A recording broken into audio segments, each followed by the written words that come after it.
Good morning, everyone. My name is Walt Sell, and I'll be facilitating our call this morning. I appreciate you all taking the time to join us. Jeff is unable to be here this morning. So with that, appreciate you all joining. So Beth, can you share with us this morning? Wonderful. Okay, so we're just gonna launch into this. I just need to move some windows now out of the way. Temperature. This is the last 30 days. The map on the far left is the average temperature over that 30-day period, and then in the middle is the average minimum daily, and then on the far right is the average max. But as you can see, it's been pretty normal. And I laugh at this because every time I talk to my mom, she's like, oh my gosh, the weather this year has just been horrible. This is like the worst ever. And I keep coming back going, is it that? Because if anything, I would say this is probably the most normal year so far that we've seen in what feels like decades. So yes, we're kind of going through a hot spell now, but I would also say, hey, it's early August. I mean, isn't that sort of what we would expect? So in that sense, temperatures, we have some spots here and there, but nothing too big of a deal.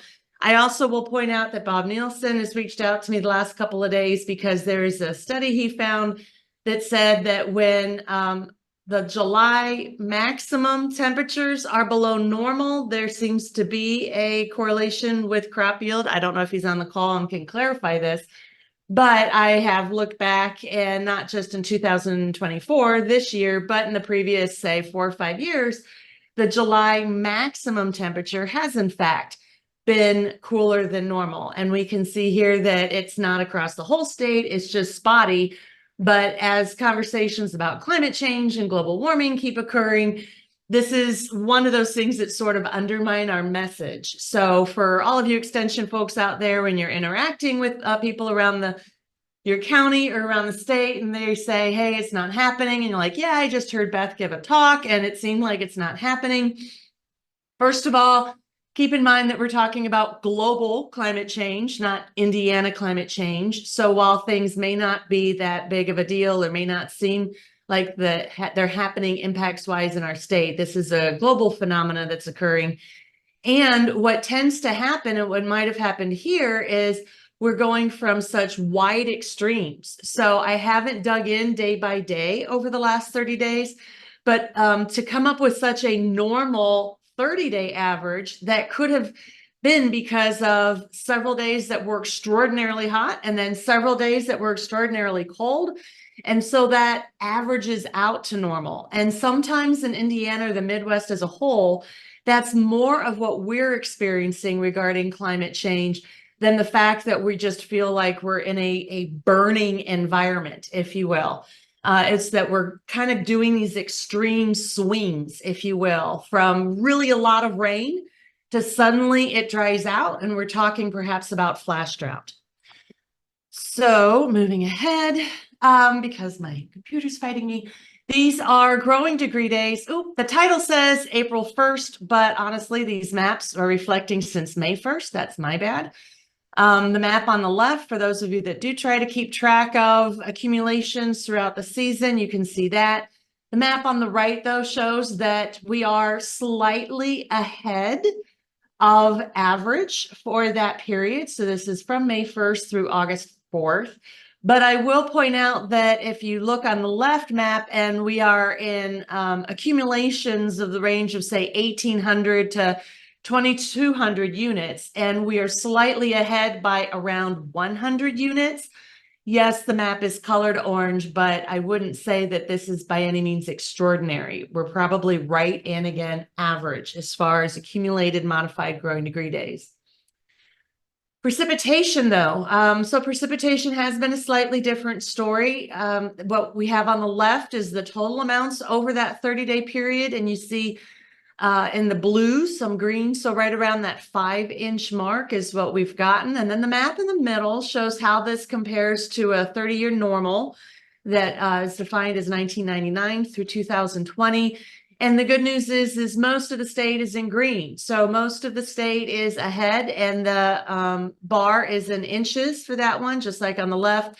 So it's saying most of the state really got about 2 to 4 inches above normal precipitation for that 30-day period, there are the areas in eastern Indiana, just south of the Fort Wayne area, that is a little bit on the dry area, and some pockets down in southeastern part of the state and over in just south of Terre Haute. The map on the right is the same idea, but instead of presenting this in terms of inches, it's doing it in terms of percent of that normal period, where anything at 100 would be right at that normal amount.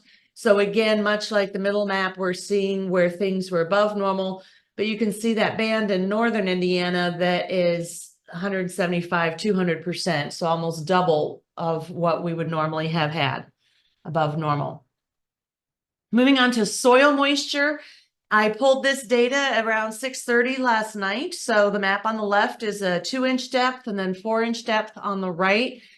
In general, probably the only exceptions are those stations that are more in a sandy environment. So in the upper part of the state at Penny and at the Acel farm, and then probably down at our Knox site, those are more sandier environments. Everywhere else, we can assume that if our volumetric soil moisture percentage is around 30, then we are at field capacity. So if we look at a lot of the numbers, whether it's the 2-inch or the 4-inch depth, particularly in the southern part of the state, because that's where they got the most recent precipitation, the soil moistures are looking pretty good.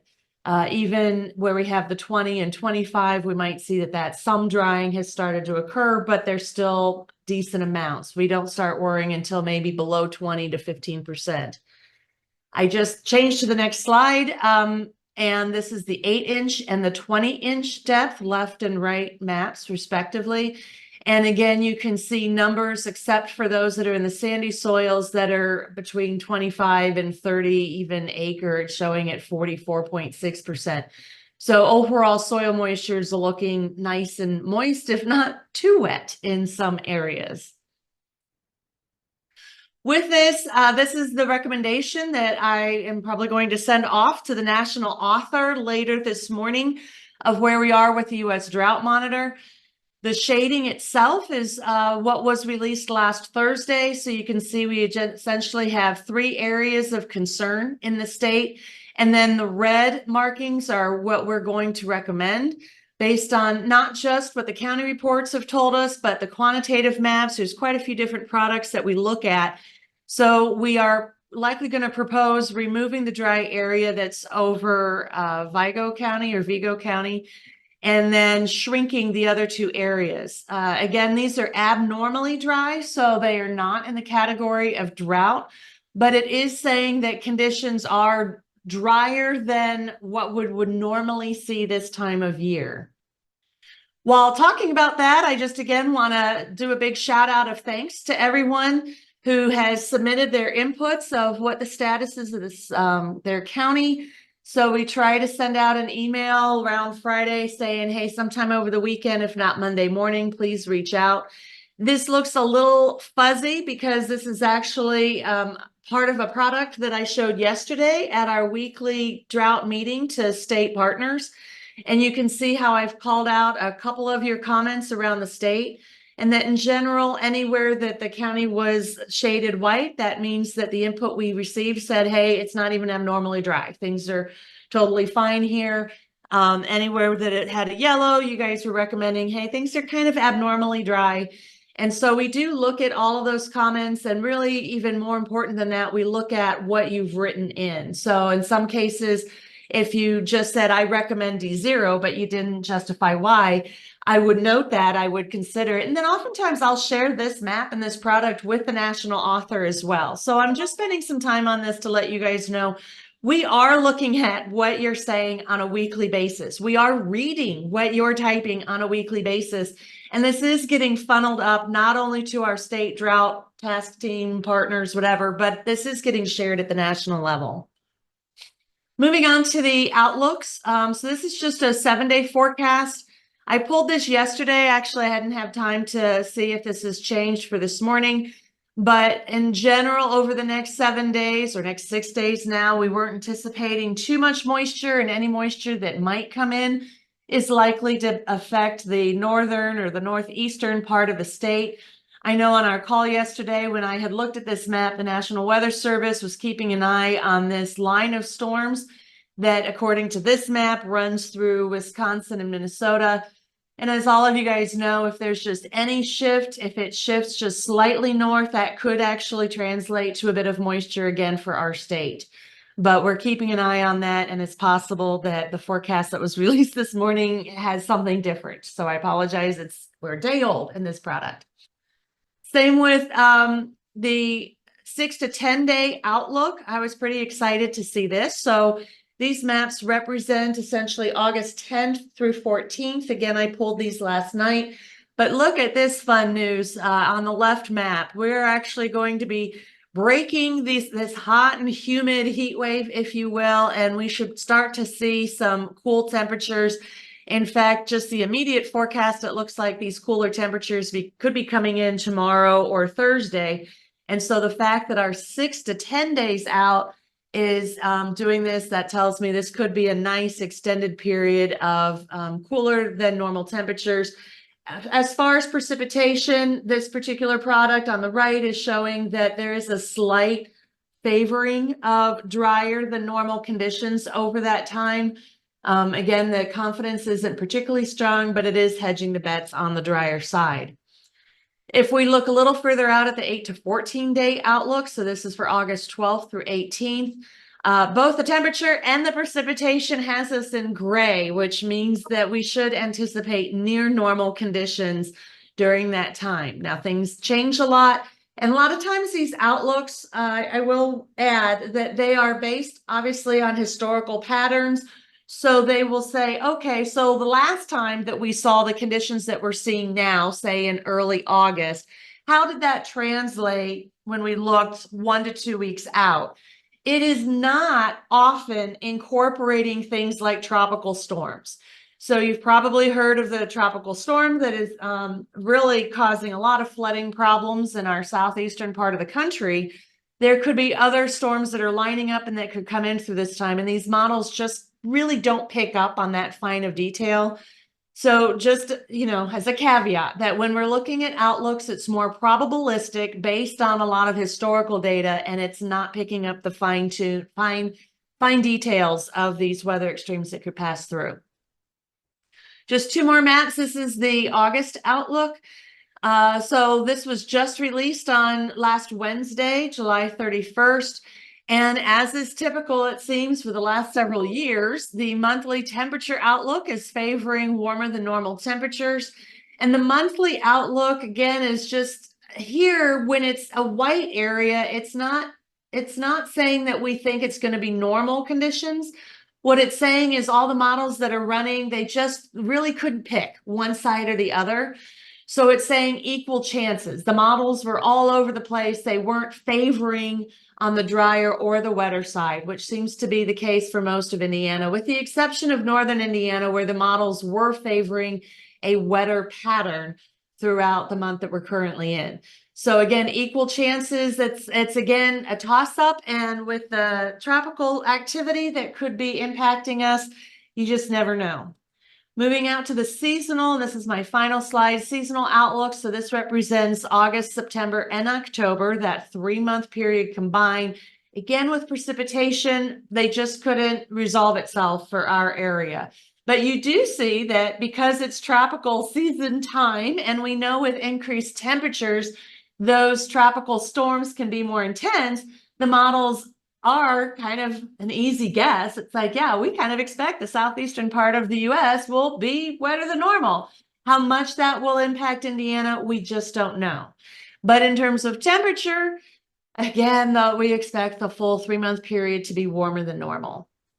So like I said, also just thinking, I looked and we don't have any significant hazards. At least we didn't yesterday in the 3 to 7 or even the 8 to 14 day period. So there wasn't anything in that area that I thought I could share with you. So that wraps it up. Are there any questions? Anything that I can help answer? I guess you did such a good job, Beth. We don't have questions for you right now. Okay. All right. Well, you guys know how to reach me. Thanks so much. Thank you. At this time, I'd like to move forward with a report or an update from Dan Quinn on corn, what's happening in the state with the corn crop, Dan. Yeah, thanks. So, Walt, can you hear me all right? Yes, I can hear you just fine. Okay. Sorry, I'm in a hotel room in Champaign, Illinois, for a meeting, so we'll try and update you here. From the corn side, not, at least from my side, not major updates other than, stuff looks really good across the state. You're looking at the USDA where we're still at that 70% good to excellent, and anytime you push up to that level, right, you're expecting, hopefully pretty good yields at the end of the day. Talking to a lot of farmers and traveling around the state recently. Pollination was excellent. I think, in terms of the rainfall that we had, both in early and mid-July, was really, really important for pollination. You'd be hard pressed to find, poor looking ears, just from my perspective and what you can see. A lot of good kernel numbers out there. Looking at, USDA report, we're a little bit ahead, but not, far off the 5-year average in terms of, silking and dough stage. So, majority of the state is in, post-pollination, right? It's in that grain fill period, right now. So, I think kernel numbers are good. Pollination was good. It's going to be a story of how grain fill goes. That's often a function of, what moisture we have. Right now we're sitting pretty good with moisture based on what Beth presented. Well, hopefully that continues, right? And we don't turn off real dry here moving forward. It's also a function of temperature too. So, seeing reports that the temperatures will cool off a little bit for us as well. That can be really, really good in terms of grain fill as well for the corn. So the kernel numbers are there. Pollination was good. The overall crop health is good. It's just whether or not we can finish up strong here. Few things I've noticed just from our own trials and talking to folks, just with the sheer amount of rainfall. Have noticed some areas where we had pre-plant nitrogen or early season nitrogen starting to run a little bit short. In terms of, we have a lot of trials where we have side by side of, split or side dress nitrogen versus, pre-plant nitrogen. You can really tell the difference in terms of firing and where some of that nitrogen deficiency is showing up. So I think there was some nitrogen loss around the state just with the heavy rainfall, some areas of ponding. You think about, Northwest Indiana caught some pretty heavy rains. You can see it in the soybeans, and Shaun may talk about this today. Some of the soybeans in that area looking a little bit yellow, where you can see some of that ponding. Corn, it's a little bit difficult to see it just because of how tall the corn is at tassel, but doesn't mean that some of that corn was impacted. About a month or a few weeks ago, we did have some wind damage on some fields kind of northeast of West Lafayette. I know White County, Carroll County had some issues, but a lot of that stuff has recovered. But still, important to monitor those fields, watch those fields. Maybe those stalks might be a little bit weaker, plants a little bit weaker in terms of harvest prioritization for the corn. But stuff looks really good. I'll let Darcy speak to probably the main thing that I've been seeing, hearing, getting calls, pictures sent on is disease, right? We've had humidity, we've had moisture. In our own trials around the state, I'm seeing tar spot, northern corn leaf blight, gray leaf spot, some rust out there. But I'll let Darcy talk to that, because that's probably the main concern or main notice that we've been seeing in corn has been the disease. A little bit of N deficiency showing up, but I can talk about the challenges we see, but across the board it's outstanding corn. I was all the way down, and Shaun and I were all the way down in Mount Vernon, Posey County recently. Outstanding corn down there. I drove over to Champaign yesterday. Outstanding corn all the way. Illinois looks really good as well.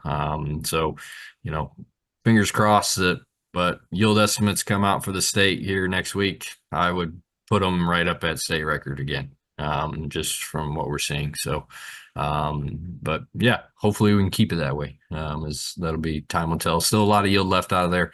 Grain fill can swing yields pretty significantly in fields. So we'll just time will tell and see how we get to the fall. So All right, Dan, it looks like you covered it. Thank you. All right, at this time, I'm going to ask Shaun if you can update us on the soybean situation, please. Sounds good. Thanks, Walt. Can you hear me fine? Yes, just fine. Okay. So soybeans this year, I think one of the best things is to go ahead and get a report of where we're at as far as good to excellent and have that in a comparison game. So when we look at the good to excellent rating that goes out with US NAS every Monday, we're at 68%. And so if you want to look at our other state record yielding years, 2018, 2020, 22, if you're on a mid 60 to 70, all three of those years were right there at the same point. So really at a top-notch spot. So the crop is looking good overall. There are definitely the pockets. So as Dan talked about, there's areas I've traveled across and seen a lot of areas that had wet feet on the soybeans. And so that gets hit in two ways.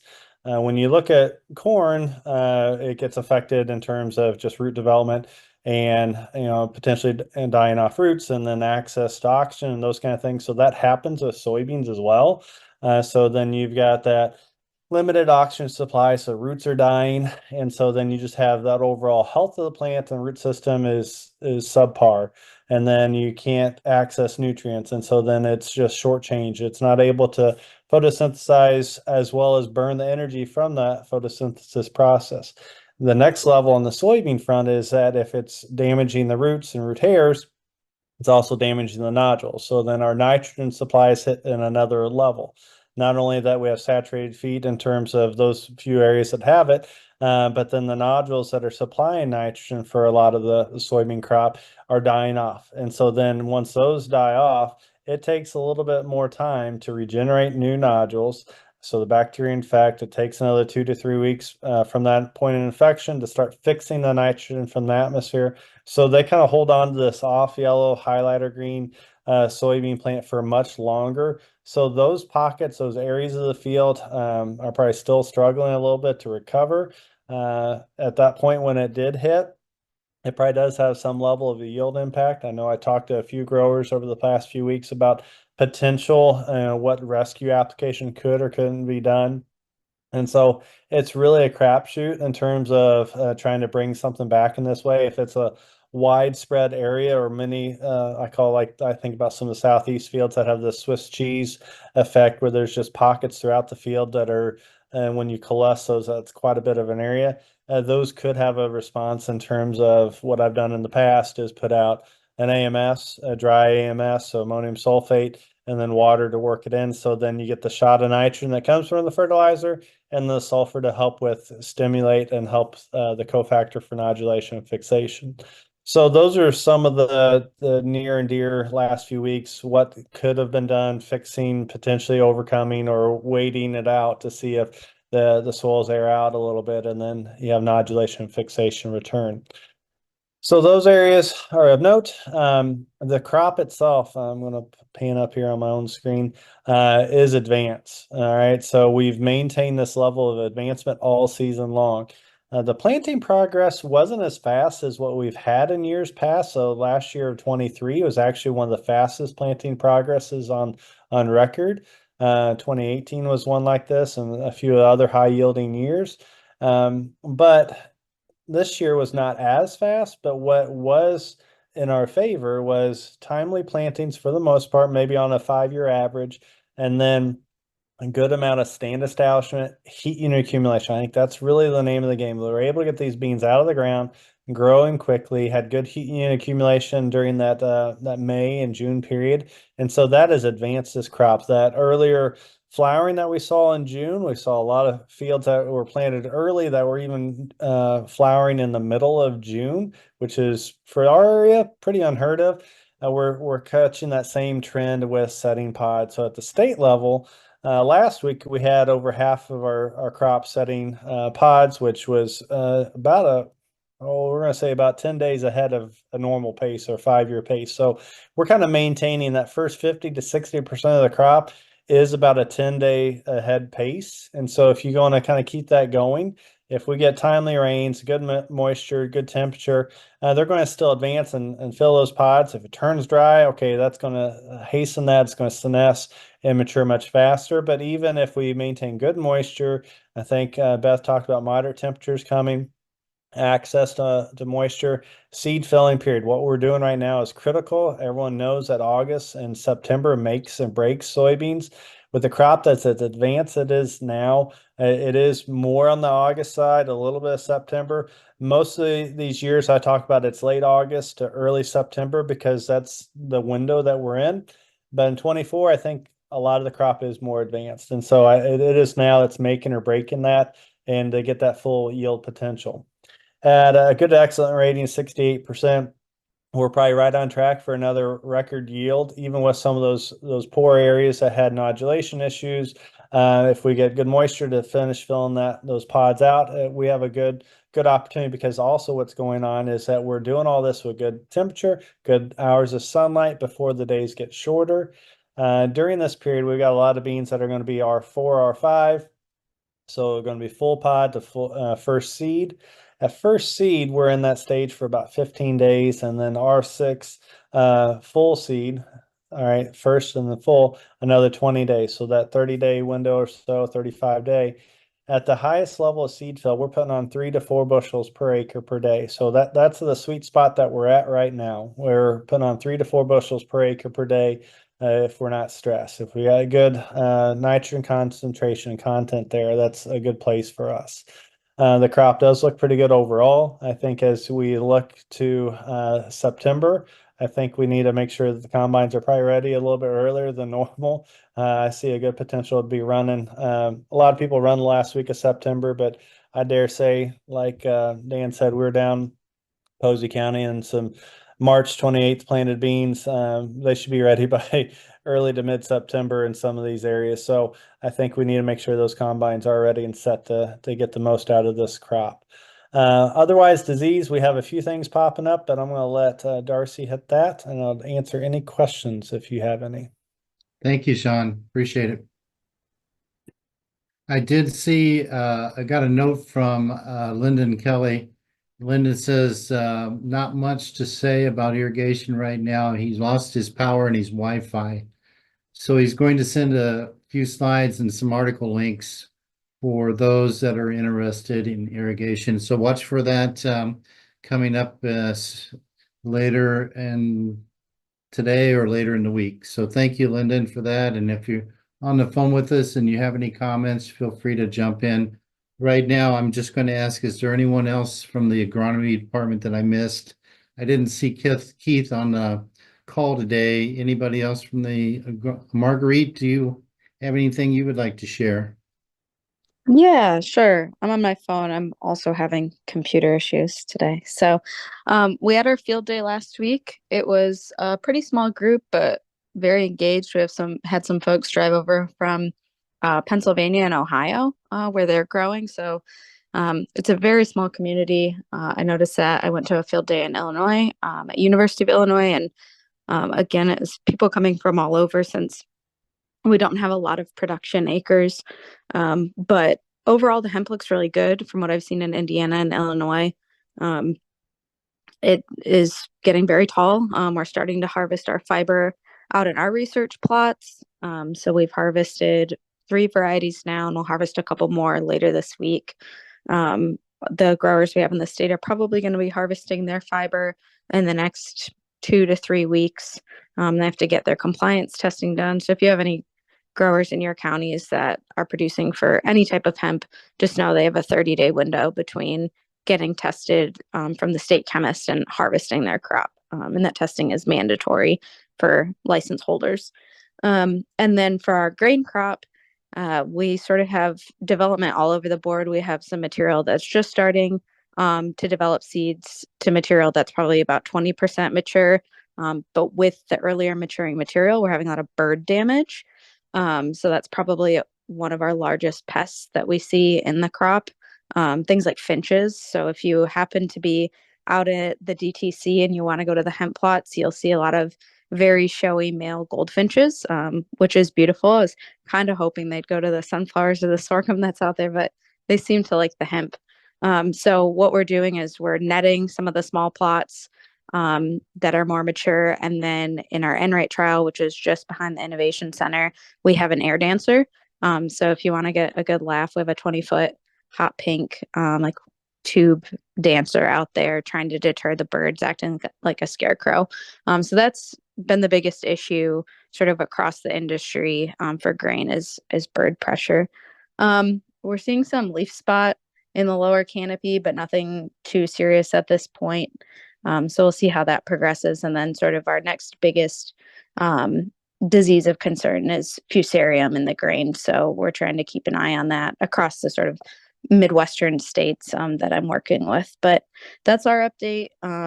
We have demo plots. So if you're going to be coming to the acre anniversary on September 6th, we'll have some hemp out there. So if you haven't seen it before and you're going to the event, check it out. It looks pretty nice. At this point, it's taller than me, which is not saying much. I'm 5 foot, but we have some material that's probably about 8 feet tall now. So that's my update, Walt.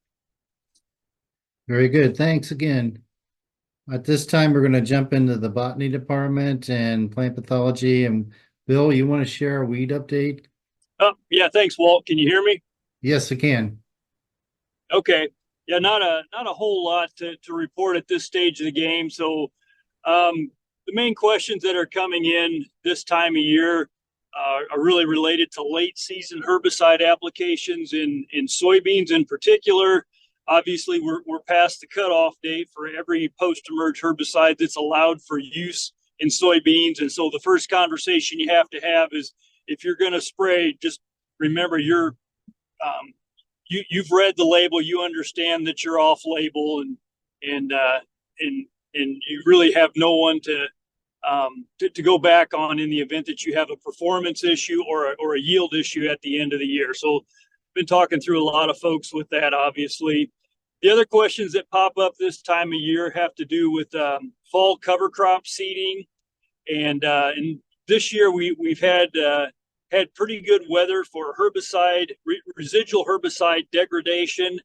So there shouldn't be any great concerns about dry conditions, which can cause residual herbicides to hang on longer and can be somewhat detrimental for establishment of certain cover crop species. So other than that, those are really the only two things from the weed science standpoint that I have to report on. Thank you, Bill. Tommy, do you have anything that you'd like to share?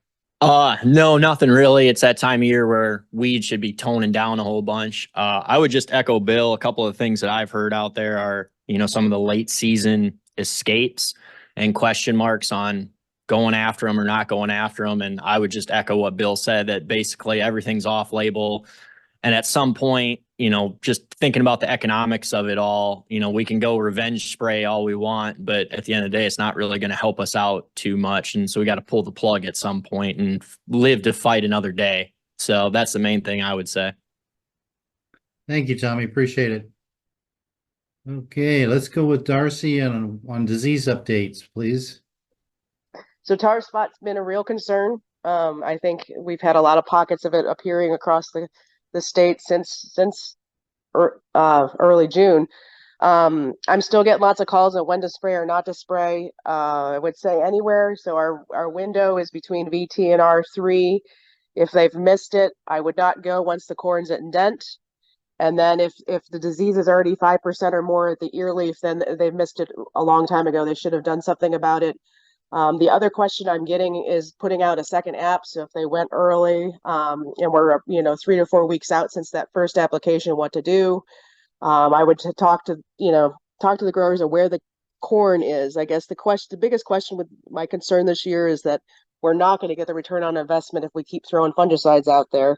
We're also going to select for resistance. So I might go in if they know they got good coverage and they got disease moving back in again, maybe a second app, but go with something a little less costly. But in general, I would say one application is going to get you there. at holding back tar spot if they did it at the right time. If they went too early, like we were warning not to go, that may be the problem.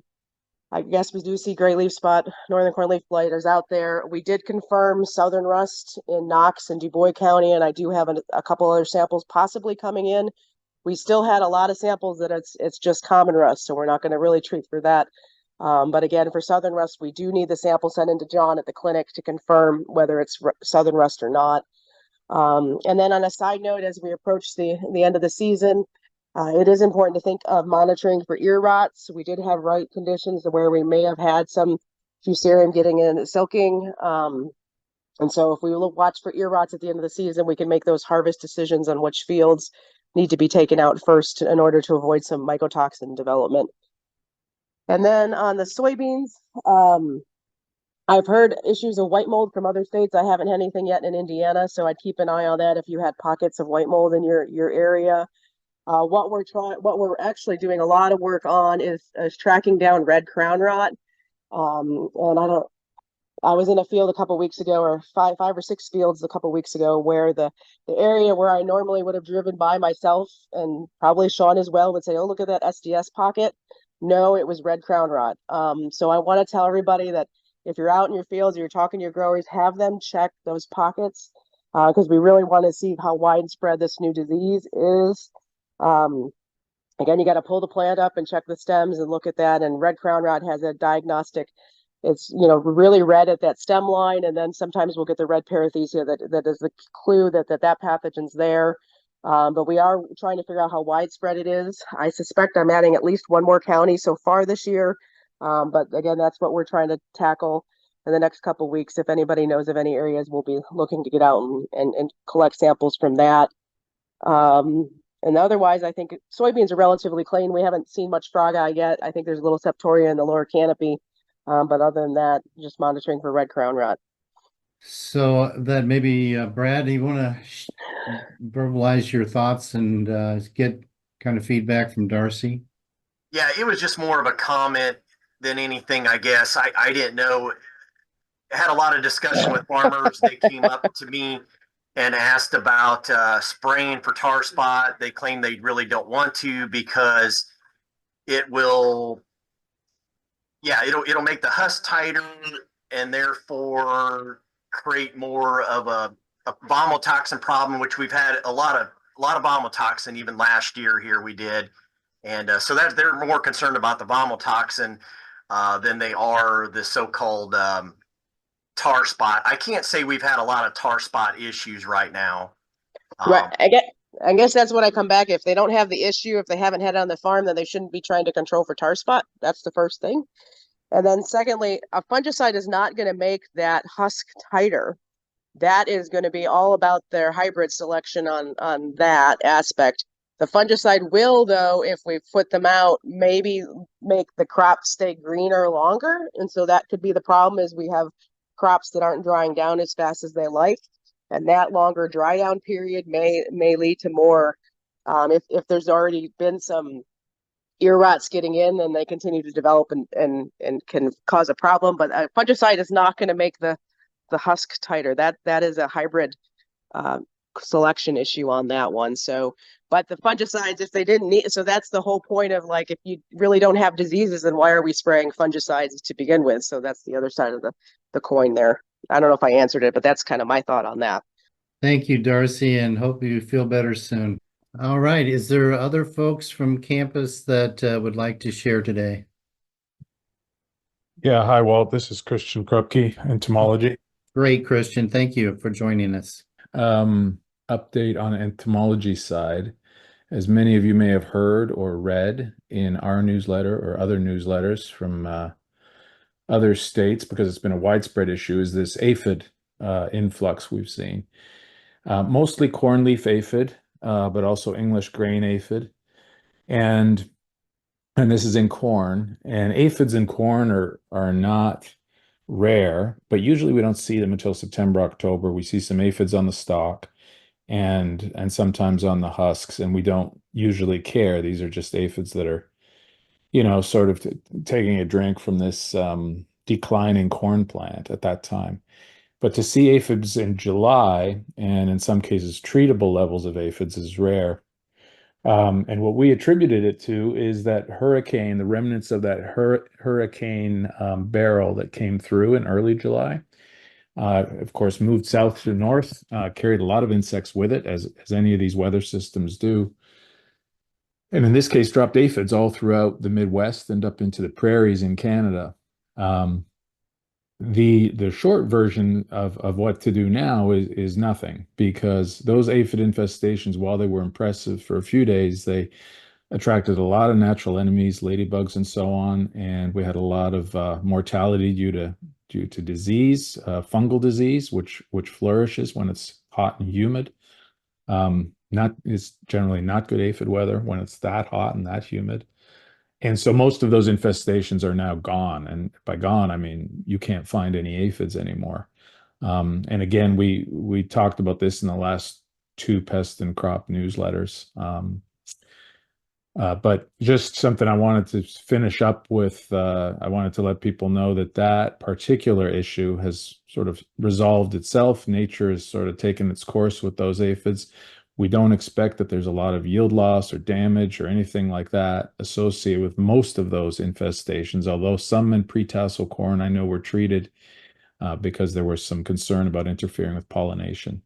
But most of the infestation occurred and established after corn was at or past the R1 growth stage. But that was the big issue this past couple of weeks, 3 weeks. And I wanted to mention it because it's fairly atypical. Aphids in July in corn is not something that I've talked about in the past that I can recall. And while we're on the topic of aphids, we have not had reports of soybean aphid in any quantities, and that's a blast from the past, kind of past about 15 years ago. Those of you that were working in pest management and corn and soybeans remember that one, but it has settled down quite a bit as a result, mostly of, again, natural enemies and biology. Hey, Christian, real quick, while Michelle and I were walking soybean fields last week, we saw several egg sacs on, or egg clusters, I guess, on some of the soybeans, and one of them was actually hatching. And we're kind of sort of sure that it was brown marmorated stink bugs, and I didn't know if that's, well, I know they can cause obvious damage, but is there anything that a producer or an extension educator should know going into the field if they see the little nymphs, maybe what they should be looking for, or how they should rate something like that, or what's the threshold for that type of information? Yeah, so stink bugs that's our one main growing concern on the insect side in soybeans. They are for a variety of reasons, growing in prevalence, not just the brown marmorated, but also our native brown and green stink bugs. And we treat all of them the same. And our general advice is that any treatments you apply now, let's say R4, R3, maybe even R5, are unlikely to have much benefit because most of the damage, if not all of it, occurs when those beans are R6, R7, and you get stink bugs that emigrate into the field to feed on that quote unquote ripening, those pods, because they're not attracted to fly into fields, and they don't have wings to fly into fields earlier in the year. So these early treatments that are usually at R3 for a variety of insects don't really accomplish too much, and on the stink bug side. So any treatments that go on for efficacy and yield protection would want to target that period of that late season full or filling pods and adult or near adult stink bugs in the fields. The nymphs can't even penetrate far enough to affect the pod. They don't really do much that would affect yield. So my recommendation would be to keep watching those fields. Some of them will have perhaps treatable infestations of stink bug, but not until at least September, and perhaps even into early October. That's when you can get bang for your buck from both scouting for stink bugs and treating for stink bugs. Christian, would you be willing to give us like a 1 minute update on the firefly work that you're doing? And Yeah, we talked about this last week in a meeting with some NRCS and soil and water folks, and the firefly work that Walt's referring to is a project that we started, a couple of us on campus and in association with Hans Schmitz, Phil Woolery off campus, and that's to look at, can we do some video recordings of fireflies, and that's primarily in June. That's kind of the firefly month, so to speak, but certainly there's some in May and July as well. Can we record those, take some videos of those firefly signals over fields with various production practices? And what we're targeting here is practices that are the ones that we're increasingly referring to as sustainable or regenerative or resilient ag. So that's use of cover crops, minimal use of tillage, because larval fireflies are soil dwelling and they don't like tillage, of course, and they don't like a lot of use of insecticides, soil-based or seed-applied insecticides either. So what we're trying to do is generate a database where we can compare these firefly signals of the adults above ground and see if that's a proxy for a variety of soil health metrics that we're measuring at the same time. In other words, if we have these soil characteristics that are quote unquote favorable, that we know can lead to more regenerative practices, more resilient fields, is that reflected, is that correlated with above ground firefly adult numbers? And so we're just in the first year of it now. So we've generated some videos this year.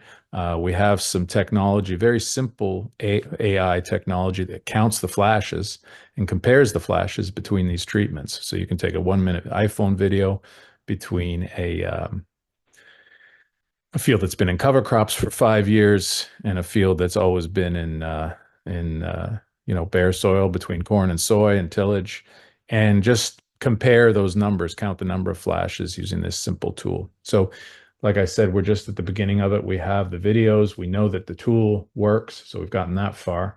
But as far as correlating those numbers and our data to these soil health metrics, that'll be a winter activity. thank you, Christian. I think that's super exciting to hear. Look forward to hearing more about it as the results come out. And thank you for joining us today. Everybody have a great day and see you soon.